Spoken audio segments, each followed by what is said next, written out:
All right, switching gears, a U.S. Supreme Court decision today clears the way for a 12-year-old transgender girl in West Virginia to continue participating in the school track team, at least for now.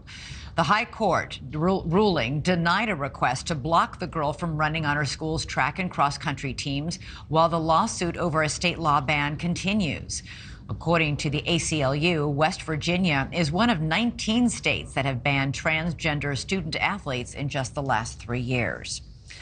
The number of teenagers and young adults who do identify as transgender has doubled in recent years. That's according to a report last year from the Williams Institute at UCLA.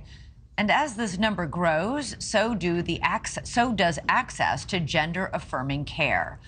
But in a story that you will only see here on NewsNation, one woman is blowing the whistle on the care at one hospital, saying children and parents were often pressured into getting treatments, and that in some cases these children changed their minds, but too late.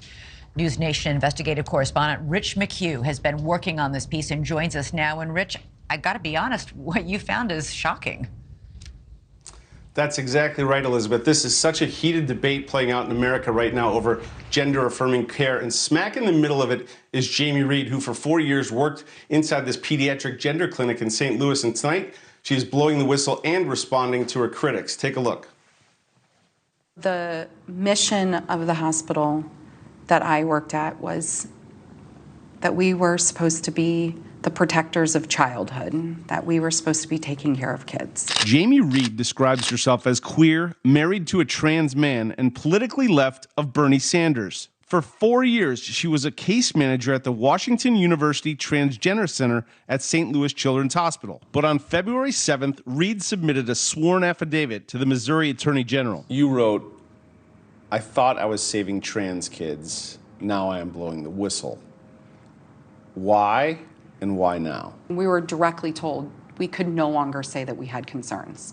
I didn't feel like there was ethically another choice. In her affidavit, Reed wrote that she witnessed morally and medically appalling treatment of transgender children and their parents. We physically harmed some kids, but we also were tearing families apart, not building them up.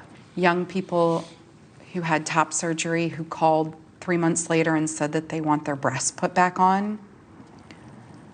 Those are not the kinds of care outcomes that I don't think anyone wants for their children. Reed alleges that the center is using experimental drugs on children, distributing puberty blockers and cross-sex hormones without individualized assessment. It was our standard practice that if you were getting the green light, the letter of support from our internal psychologist, you were only scheduled for 2 visits.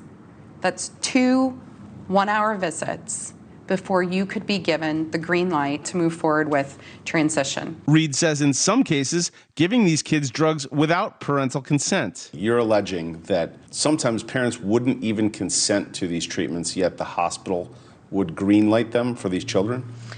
So none of the parents were signing written consents. No, there wasn't. I'm No. confused. There's no written consent? There was, as a standard, they were not asking parents to sign a written consent for this kind of treatment. This is lifelong care that has potential to cause lifetime infertility, and for some kids, we now know, lifetime sexual dysfunction, and we were not requesting or having parents sign a written consent. What has been the response to you after you wrote this affidavit? I have angered a lot of people. I have heard from other gender providers who have worked in WashU in the past, a lot of doctors in a lot of different divisions who thanked me for my courage. Missouri Attorney General Andrew Bailey and Senator Josh Hawley announced separate investigations. Washington University released a statement saying it was taking the allegations very seriously and have already begun the process of looking into the situation to ascertain the facts. Reed's affidavit plays into a debate raging across the country and in Missouri, where lawmakers are trying to restrict hormone treatment and puberty blockers for minors. Yet some local parents have pushed back, saying Reed's account doesn't line up with their experience and calling her timing suspect. How do you respond to that?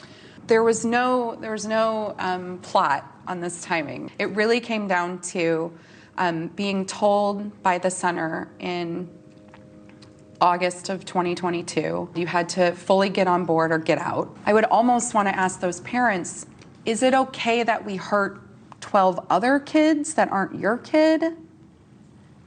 Because your one kid did okay? Because in the data, in the patients and what I was seeing, we were harming more kids than we were helping.